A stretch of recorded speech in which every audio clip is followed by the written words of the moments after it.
Hello, this is Metal Grove Radio, and I am your host, Ryan Egan. Today I'm on the line with Igor Cavalera, guitarist and the founding member of Go Ahead and Die. And they are in California right now on tour with Soulfly.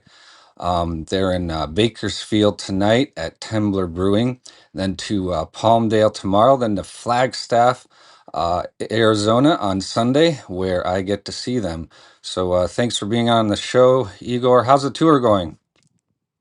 Thank you for having me first and foremost. And yeah, it's been great. This tour has been a lot of fun.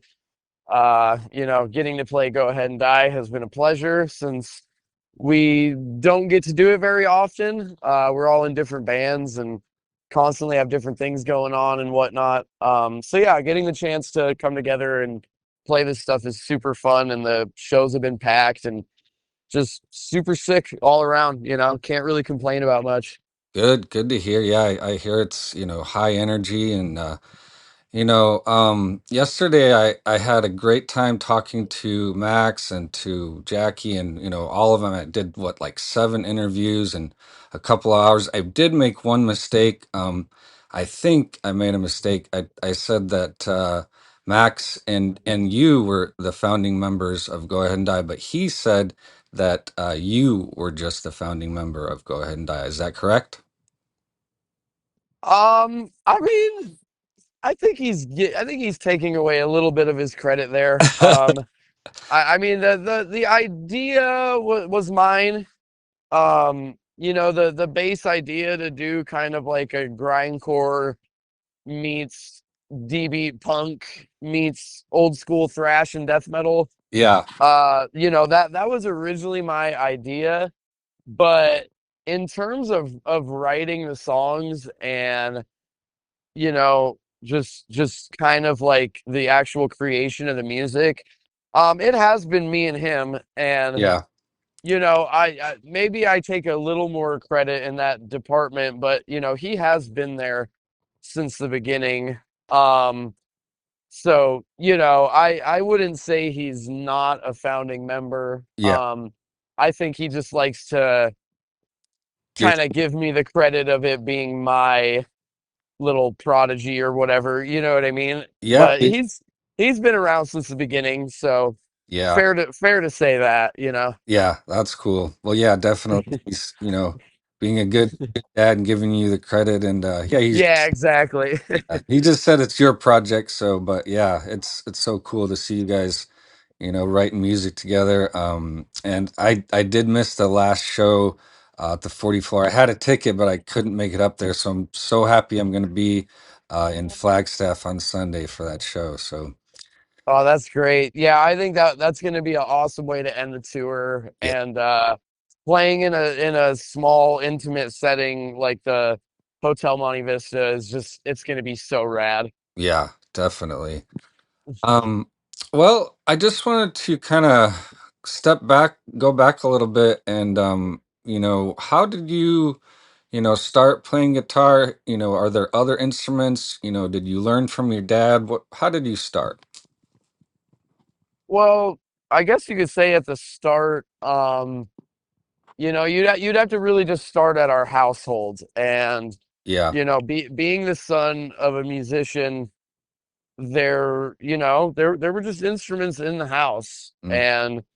And we were fortunate, and I don't shy away from it, privileged enough to have music in the household.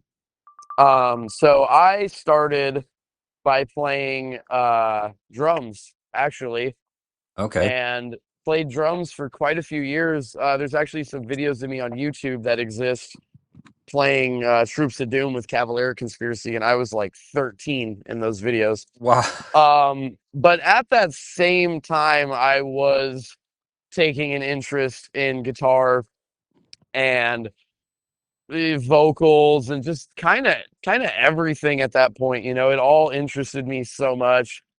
And yeah, I mean that goes as far back as when I was 10 or 11 years old. I just kind of started picking things up and playing. And I didn't really have a whole ton of guidance, to be honest. It was never forced on me. Um, my dad, I wouldn't say he taught me. There was definitely just a level of like freedom, and he was like, "Hey man, if you want to do that, just like kind of like figure out your own style and go for it." He never wanted to Yeah. force it upon me. Yeah, that's a great way to do it. That's how I am with my kids in sports and stuff. I don't really, force it. I'm just like, yep, if you want to do it, and then just support them and in what they're doing. Yeah, that's cool. Yeah, Uh, exactly. I think he would have been the same way if it was sports or anything I would have gotten into. I think they would have been supportive about, but I did just naturally take a yeah, interest in the music. yeah. Cool.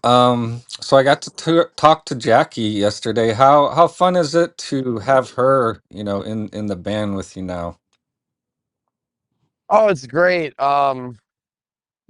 I do think like representation for women in metal has always been like I can't even think of the right word. I don't want to say as far as like a taboo or anything, but there's certainly way more bands with guys in them than girls, Yeah, you know? yeah, just the But proportion. Yeah, yeah, exactly. But I've always taken an interest in girls that shred.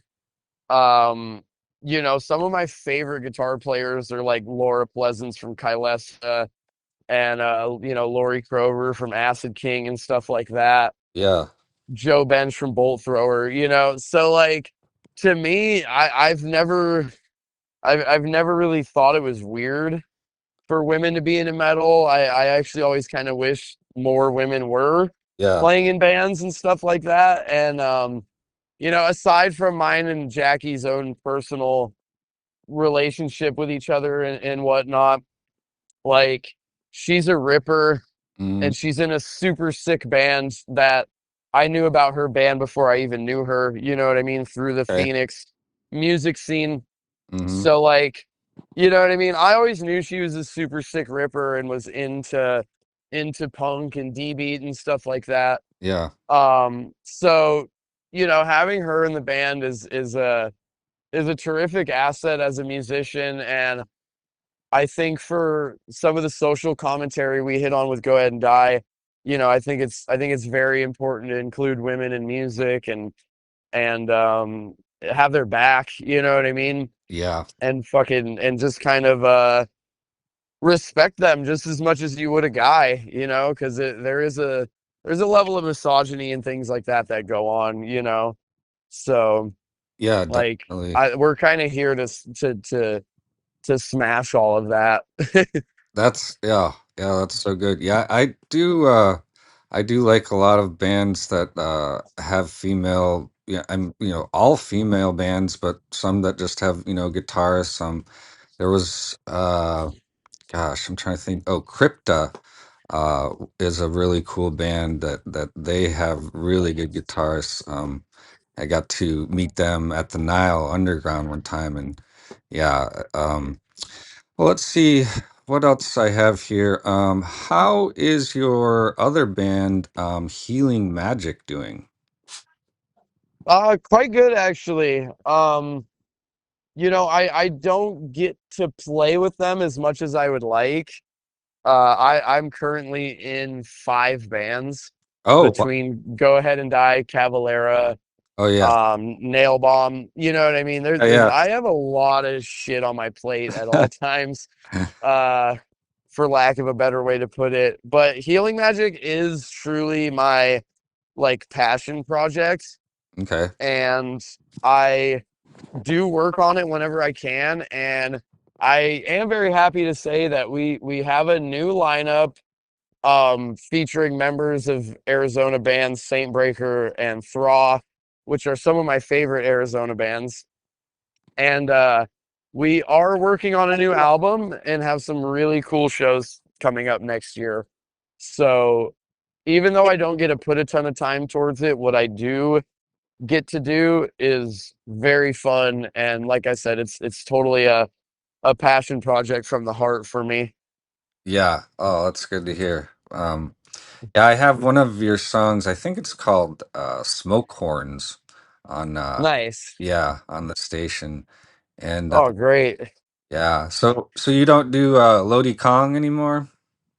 No, no, Lodi disbanded back in 2018. Okay. Um, Honestly, it was getting too hard to do. We were all in different bands, and Yeah. once again, the juggling That's, acts was getting difficult. yeah. And we were also just kind of young and stupid, for lack of a better word. You know what I mean? Yeah. We had our differences, but it's all water under the fridge now, so to speak. Yeah. Definitely. That's a lot to have, yeah, like you said. Well, let's see.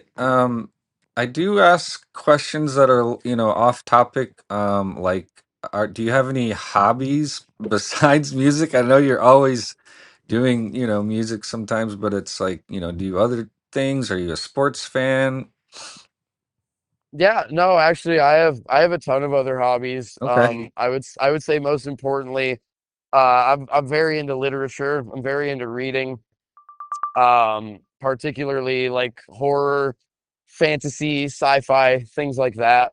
Okay. And I write as well. I've actually completed a handful of novels, two of them which I published myself.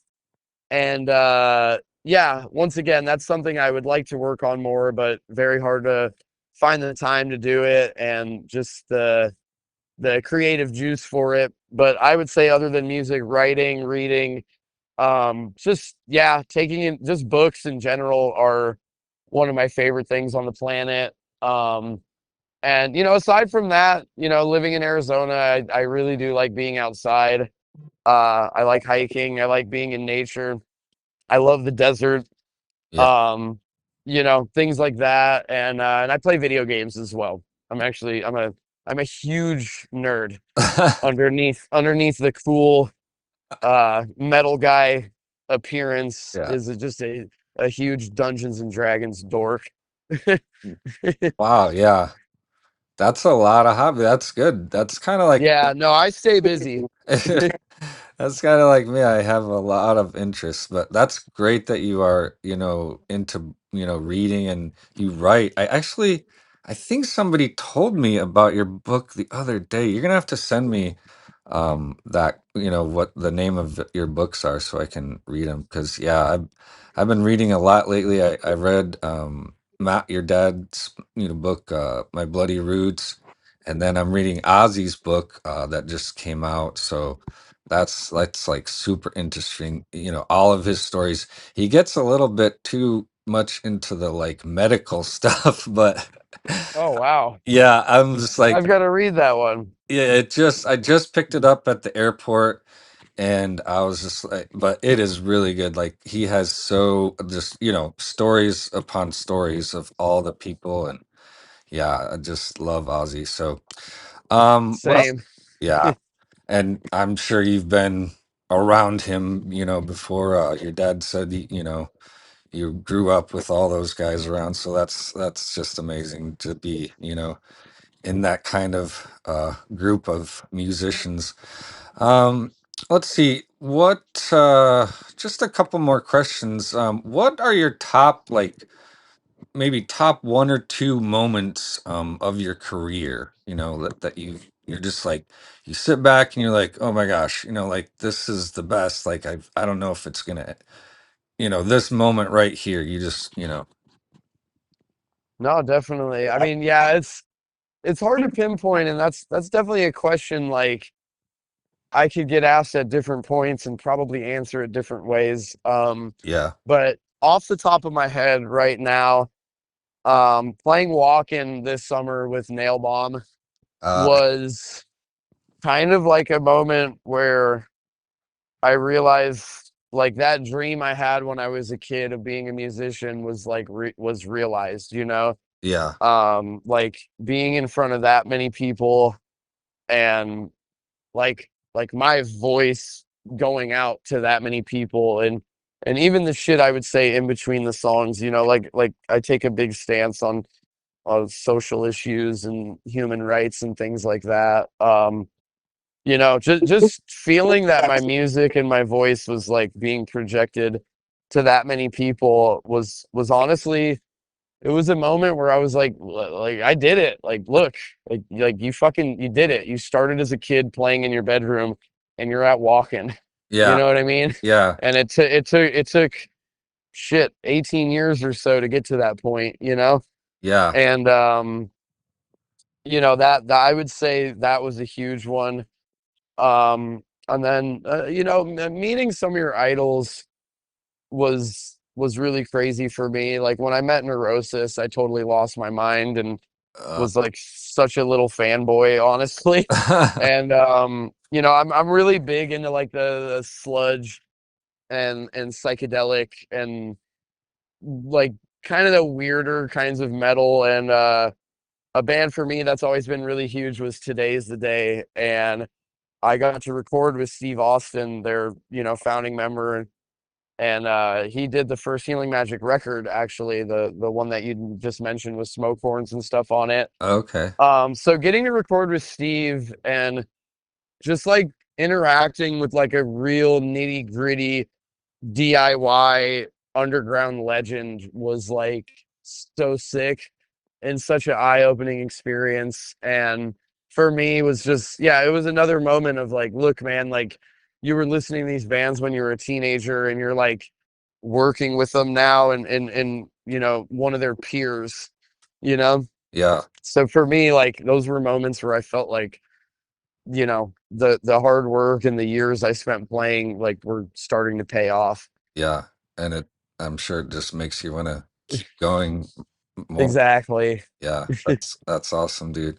Well, I think that's a good place to wrap up here. I appreciate it so much, Igor, for taking your time to talk to me today, and I will see you on Sunday in Flagstaff. Awesome, Ryan. I'll see you there, and it's going to be a great show. I promise you. Oh, I can't wait. It's gonna be awesome. Thanks so much. Awesome. Cheers. Yep. Bye bye.